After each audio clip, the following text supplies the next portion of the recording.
There is an indefinable, mysterious power that pervades everything. That power that can make a way out of no way. Today,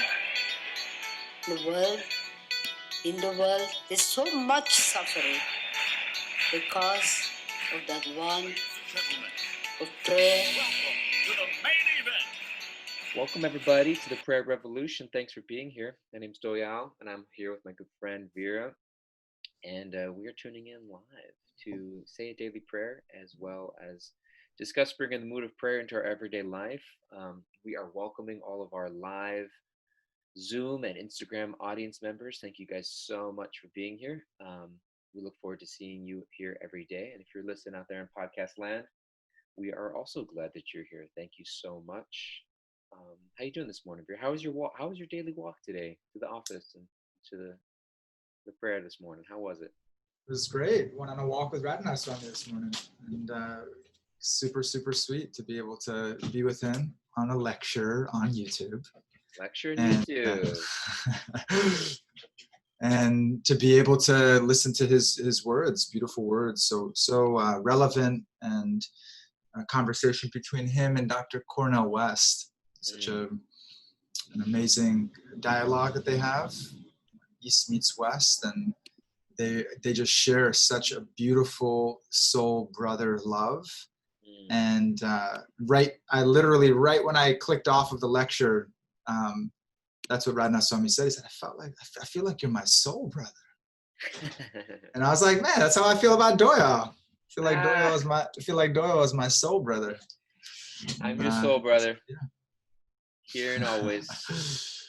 Yeah, yes. Highly recommend it. Highly recommend checking out that lecture, or you guys that are tuning in right now. Okay, cool. Bryn just posted it in our chat. Posted it in the YouTube. She's on it. Bryn is on it. Yeah, Dr. Cornel West and Radna Swami, East meets West on YouTube. Such a beautiful dialogue, and will definitely touch your soul, give you perspectives, insights that are empowering and transformational. So please took place at Princeton University. Yeah, exactly. Exactly, you got it. I'm not far from Princeton University right now. I'm in Jersey. I'm like a 10-15 minute drive. If anybody wants to know where I am right now, I'm out here in New Jersey. I heard you right when I tuned in. I heard the birds chirping, man. Usually I'm used to hearing, sirens and all types of different noises coming out of your side of the mic. And I'm in Jersey. I've been in Jersey. My wife likes it out here, so I'm coming along. So good morning, Mama. Thanks for tuning in. Here's Mom's here. Beautiful. Yeah, so let's take a moment. Let's take a moment to pause. Whatever we're doing right now, we are every morning we are setting the pace, or setting the tone, really, and also the pace for sure. Sometimes the pace can be frenetic, sometimes it can be lethargic, and we want to come right back into a pace and a rhythm and a connection, and that tone that really serves us, and really serves our thinking, serves our actions, and brings the highest quality of thought and action into our life. So whatever you're doing right now, take a moment to pause, and we'll enter into prayer, connecting our individual self to God, to our higher power. This is an opportunity right now where, whether we have prayed or not, we're just opening up to the experiment of calling out to a higher power and seeing what the effect has on our consciousness, what the effect has in our life. We've been on this for 70 plus days, and every single day it is an amazing gift for me to be able to pray with you guys. So with that, that gratitude in my heart, I'm going to open up our prayer. My dear Lord, please help us to understand what is real wisdom. Please help us to understand what's real knowledge. Being able to understand that we are all your children. The basis of any spiritual faith and tradition, recognizing the universal quality of the soul. That every single living entity on this planet, doesn't matter what our skin color is, doesn't matter what species we are, that every person, every living entity on this planet is your child. is your child. And every one of us have been entrusted as shepherds. Every single one of us on this planet, we've been entrusted. How do we care for your children? When we recognize that every single person, every single living entity is dear to your heart, is a dear child in your life. When we see through that lens, we may have the strength and the ability to respond with love and compassion in all circumstances in our life. Help us to see that wisdom, that truth at the foundation of having the most dynamic thoughts and having the most dynamic actions that are aligned with your will. That are aligned actually in such a way that are going to uplift me and that are going to uplift the people around me. Please help us to see from that foundation of wisdom, recognizing we're all your children. Every one of us is looking for love.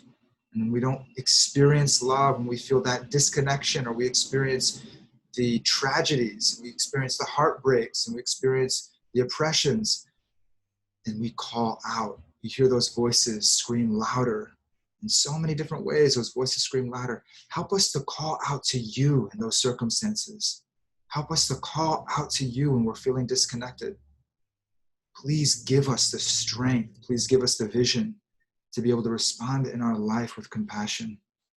Help us to see how we can reconnect to you and how we can be instruments of other people reconnecting to you. Whatever it is that's inside of our hearts, whatever is burning inside of our hearts, please help to appease that pain, appease that suffering in the hearts of your children. Help us to see that we're seeking your love and we're seeking to share that love with everybody. No matter what's going on, we are seeking to be loved and we are seeking to share love. That is the desire underneath everything we do in our life.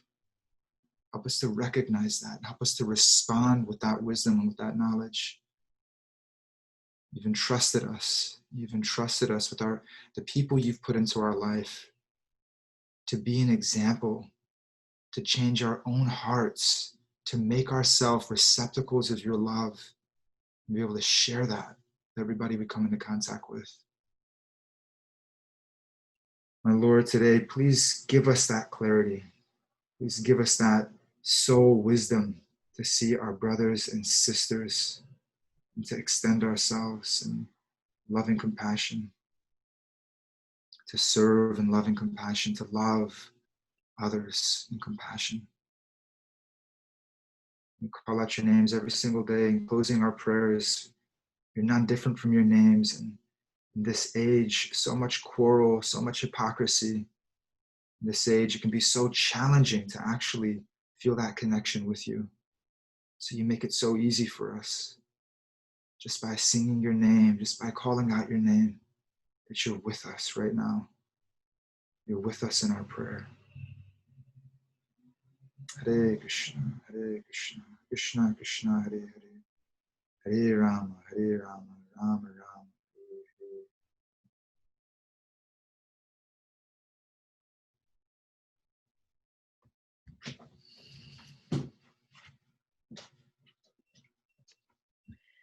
Thank you so much, Vira. Vira Doyal. Appreciate it. Yeah. So, sometimes I get, we look at the comments here, whether it's on Instagram or on Zoom, and we get prayer hands and heart emojis, and things are coming in. Audrey, from Martha, from Vigi, from Michelle, David Shields, all these people appreciate it. And then sometimes randomly we'll just get like a kind of like a laughing, crying emoji somewhere. Like Arjun put one up a little bit. I'm like, where did that come? Where did that? You ever notice those? Sometimes someone just throws up like a laughing emoji. I'm like, are they laughing at something? Yeah, I'm not sure. Yeah, I know. Arjun, he puts up all different types. He's experiencing a range of emotion. He's experiencing a range. I need to be educated on the emoji linguistics of the modern age. Yeah. Getting a lot of love though from what you were just sharing. People are just sharing a lot of love. Needed this. Lolly cake. Thank you so much. Mm-hmm. So Bryn says it's one of the auto responses, and sometimes I do it on accident. LOL. Yeah. Yeah, rapture, babe. Thanks, Arjun. Yeah, thank you so much, Gloria. Thank you, Arjun. Thank you guys for your love and for, yeah, responding back. I mean, that's really so much of what Doyle and I were talking about it yesterday, and we were saying, okay, what's the origin of prayer revolution? What's the origin of us coming online every single day and sharing a prayer and having a conversation? It was, it's a call and response. We had community members and friends and people we were connecting with saying, when COVID hit and people were on lockdown and people were feeling uncertainty and people were used to coming to the Bhakti Center, walking through those doors 2-3 times a week and coming to your yoga class, coming in for a kirtan, coming to the temple to meditate or, whatever it was, and having so much social interaction, getting a sweet when they walk in, getting greeted by the receptionist, so much connection and so much interaction to, the doors closed, don't leave your house, et cetera, et cetera. And and so, I just put out there, Krishna's responsive. And so Doyle and I just said, hey, people are asking for connection. Let's just connect, and one of our friends from community said, let's pray, and so we are here in response. We're here in response. And that is the genesis of this podcast and of this time together is a space and an opportunity for connection. Connection to our higher power, connection to one another, to fortify, to strengthen our conviction, to strengthen our faith, to strengthen that inner knowingness, to strengthen our practice, to be able to have that space that really brings the best out of us. And so I was thinking about that just popping up, and we were talking about it yesterday, and that that I'm so grateful for you, Doyle. I'm so grateful for all of you guys, and that just in itself, in our life, connection and prayer, those are two foundations, they're two pillars of a truly successful life, of a life of meaning, of a life of purpose, and the most simplest way, whatever that looks like for us individually, we live for connection. We live for it. Everything else is in support to connection to our higher power, connection to each other spiritually. Everything else in our life, everything else you do all day, all we do all day long, whether we're working or we're doing chores or we're doing that or we're making meals, we got to use the bathroom, we got to stay clean, we got to clean the house, all the things that we're doing, all of it, right? All of it is for connection to our higher power, connection to our true spiritual nature, connection to each other on that spiritual platform. That's what we're seeking in life. And I love Bhakti Swami, that to love and to be loved, right? That is it. That is at the basis of everything. That's at the basis of the riots that we're seeing in the world. That's at the basis of the response to the social injustice. That's at the basis of violence. It's even underneath that, right? Someone crying out for love and lashing out unconsciously, not even knowing, deep down inside, missing that connection, missing that connection with the self, hating the self. And so that hatred comes out, poison and toxic hatred comes out and destroys lives of others. And so that is, that's the genesis of what we're attempting to do today. And it's the purpose of our life. It's the purpose of our life. When we are not connected to ourselves spiritually, when we're not connected there. I was just thinking about talking to one of my spiritual teachers of early in my life, Tat Swami, an incredible spiritual guide. Him and my brother and I were having a conversation, and we were seeing like our different friends. We were talking about our upbringing, seeing like growing up in East Dallas, like I had friends that did not make it out of the hood. Like they are in prison. Some of them overdosed and died. They got seriously injured through violence. So many different circumstances happen where that transformation, that shift, that maturation, that growth wasn't able to happen. And we're looking back on our life and being able to see, my God, like what was the difference, right? What was the difference in the lives of those kids that weren't able to make it out of that consciousness? And how did we get so blessed? brother and I were just saying that, like, how did we get so blessed, you know? And of course, you know, starting with the foundation of our mother and father, somehow or other, you know, we had that connection. Somehow or other, we were gifted that at a young age.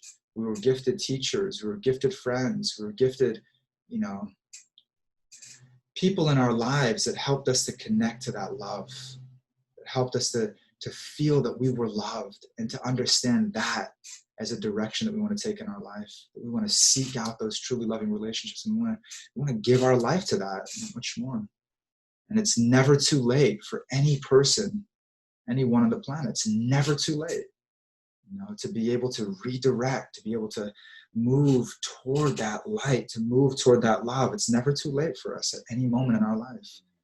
Where is that light? Where is that place of worship? Where are those people that will accept me no matter what circumstance I'm in my life? Where can I go to experience being touched by the love of a teacher, being touched by the love of a person in the world, by a family member, by a friend? Where can I go to find that love?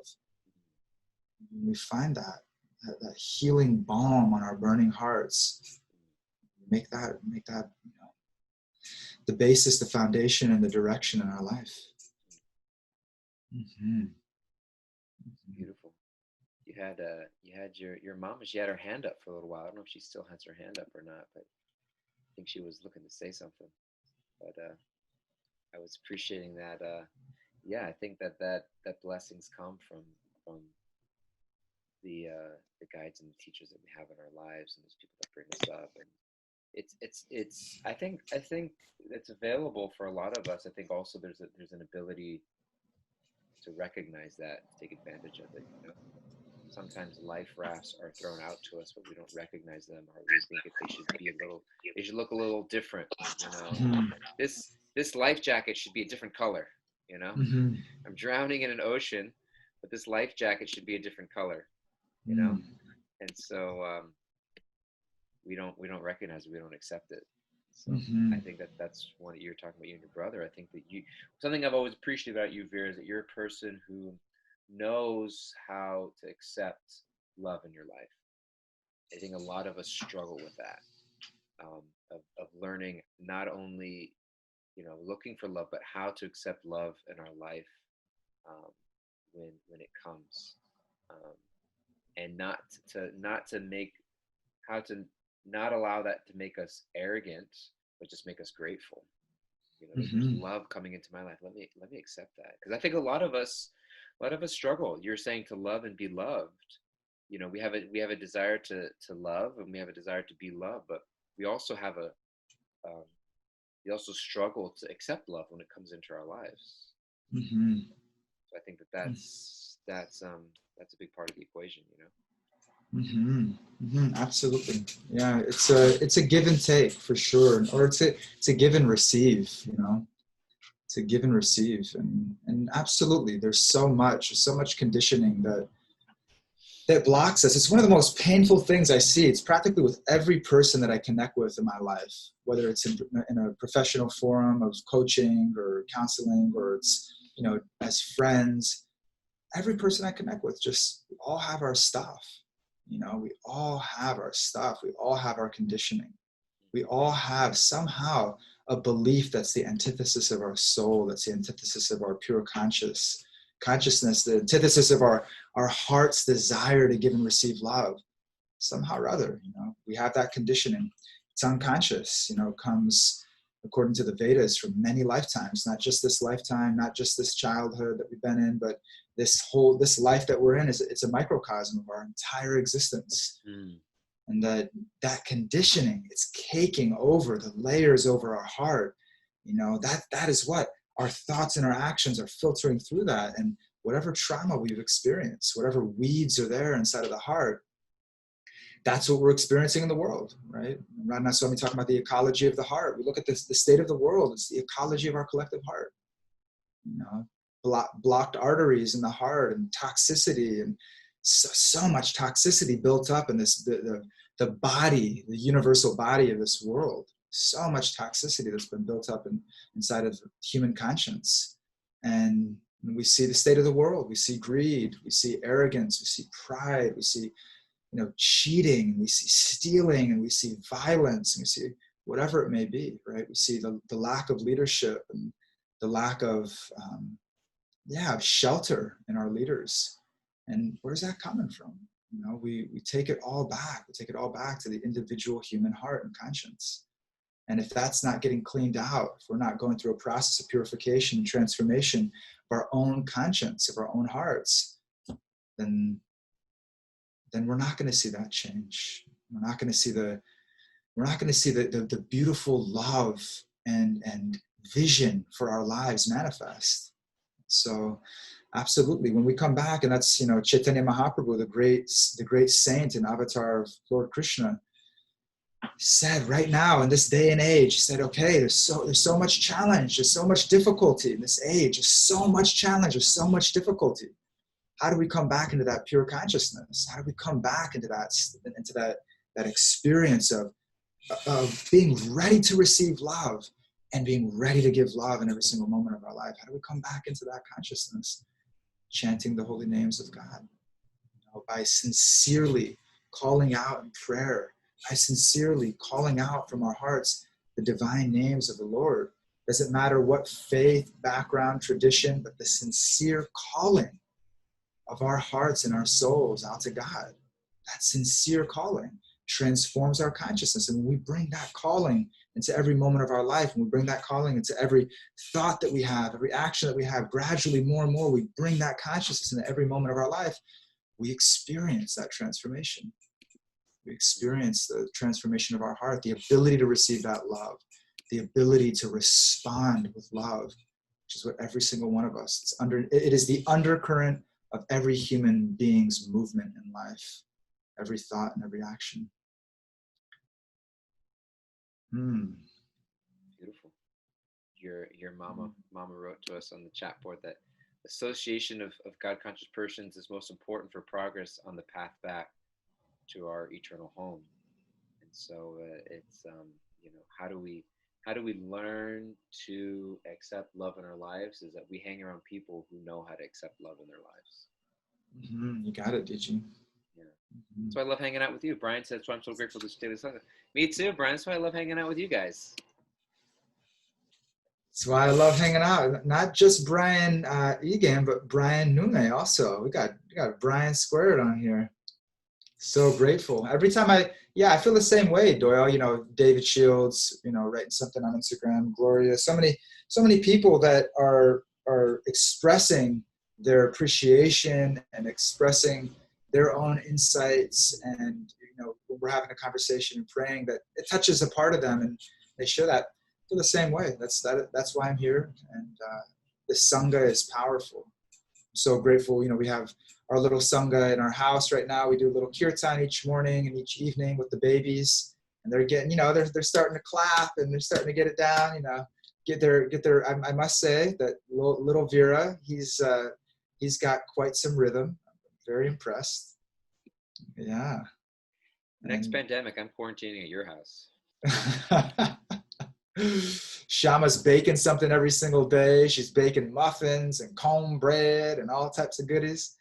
And we're planting vegetables right now in the backyard. We got an herb garden going, and got mints and basils and thymes and rosemaries and all types of amazing fresh herbs. And now we got squashes and kale and fruit trees. So it's we've got a little sweet Sangha going. That's something, absolutely. We need that. Who is our Sangha? Who's God put into our life? Who is God put into our life that has a spiritual calling, that is genuinely seeking that? And how can we put ourselves around them? How can we keep on connecting with those individuals? And whether it's online to start with, or whatever that may be, but just to keep that connection going, and to keep praying for that deeper and deeper exchange of, we want to give love. We want to give that love. We want to share that unique flavor of love in our life with somebody who, when they receive it, they're like, that's the best flavor of love I ever tasted in my life. That's the best friendship I ever tasted. That's the best love and affection. And that's the best nurturing energy I ever had in my life. Yeah. like you go up to like an ice cream store and they give you a little spoon or something. Like, I'll take a little bit of that. That was really good. I'll have a little more of that, please. Vivi said, in psychology, it's called the mimic neuron. We imitate or we repeat what we see. That's why association is so important. And for me, that hits me in a profound way, because it's not just, oh, I'm gonna imitate or repeat what I see around me. So be careful what I surround myself with. And at the same time, we look at, it's a question, there are people who are going to imitate and repeat what they see in me. We sometimes think, I'm so unimportant or whatever, blah blah blah. But actually, I guarantee for everyone, there's at least one person, if not multiple people, who are repeating what you do. Even it might even just be strangers. Might even just be total strangers. You know what I mean? And so who just see you, the way that you're interacting at a store, the way that you drive down the street, the way that you, whatever it is, like they're looking at you, and they're just kind of seeing the way you interact, and they're just thinking, oh, that's how people are. You know what I mean? So I experienced this with driving. Vira Doyal, me and ice cream. Yeah, we got a connection. Ice cream is a lot of. I had ice cream last night. Really good. It was a raspberry coconut milk. Anyways, ice cream aside, you know what I mean? It's like when like if I'm driving, I mean, how many of us go through this? Like, people are just so fill in the blank. You know what I mean? Like, people are jerks, or people are so rude, or people are so inconsiderate. You know what I mean? We just kind of feel that way all the time. But then it's like, I am also part of those people. You know what I mean? Like, you know what I mean? Like, I could easily see, like, if someone irritates me on the road or irritates me in line at a store, like, I'll respond to them in a way that if I were to see me respond, I would say, ugh, people are such jerks. Like, I'm also that people. And so it's like, oh, and I recognize, like, oh, when I act like that, I'm contributing to a conception of people that the world is full of jerks, and so it's people are also looking to me on a regular basis, and to you and to us, and I think that we are, just go back to what was shared, we imitate and repeat what we see around us. So let me take great care to be conscious about who I surround myself with, what I watch, what I listen to, who I associate with. And let me also be very mindful about how I am coming across to the people around me, because I'm an influencer. You guys are all influencers, regardless of however many Instagram followers you have, or how many people like your post. You are influencers. Before social media even existed, you were influencers. We all are, because we influence the people in the world around me. And so I think that that's just important to kind of keep in mind. I remember for myself, when I lived in an ashram, I lived as a monk for a number of years in my life, and that was something that would keep me going at times. I would think, like, wow, before in my thoughts and in my actions, I would be like, wow, I'm depending on these spiritual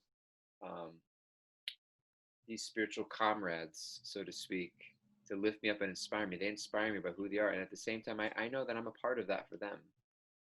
So I might be feeling this urge to give in to whatever my lower nature may be, and I think, like, oh, wait a second, no, like, I'm contributing to a collective raising of consciousness that I want us all to experience. So let me keep that in mind also. I love it. Yeah, I love it. Just getting that image that whatever I'm doing, like, just imagine that replicating. Like, just imagine whatever way you live your life, whatever way we live our life, whatever actions we have, whatever thoughts we have, just imagine that replicating in human society. Like that ripple effect that it has, and that it's like, okay, is this something that I want to see replicated in human society? Is this activity, are these thoughts, or this way of being and acting, habits? Do we want to keep seeing that cascading into the world, or do we, actually, no, I'm gonna leave that place a little bit cleaner, knowing that has a ripple effect, right? That it's much more likely someone else is going to leave the place a little cleaner. Someone else is going to leave a little cleaner. Then all of a sudden we clean up the world through consciousness. And so, would I be behind the list of people that would be nominated to clone for the betterment of humanity? Would you, Doyle? Absolutely. Absolutely. My God. No question about it. Oh, Krishna. No question. We love you guys so Super much. grateful to, super grateful to be with you guys. Underneath it all, underneath everything we see in the world, everything we see in our own lives, underneath it all is a cry for love, right? It's either an act of love or it's a cry for love. You know, we're seeing that underneath it all. Bhakti Swami talks about that. Amazing BT Swami, amazing spiritual leader, speaks about that in depth in his lectures and his books. And and then we're seeing that mimicking behavior. We are who we associate with, and we are that association also. We are that association. So may you have an empowered day. May your intentions, your spiritual intentions, your deepest desires, may they be fulfilled through your thoughts, through your words, through your actions today. And may those become habits in your life that uplift you and uplift everybody around you. Super grateful to be with you guys today. Love you guys so much. Thank you all. Take care. Be well. Tune in next time. We'll see you soon. Hare Krishna. Hare. Oh, Govinda. Thanks, guys. Be well. Take care. See you later, Barbara, Bryn, Trisha, Pat. Love you guys.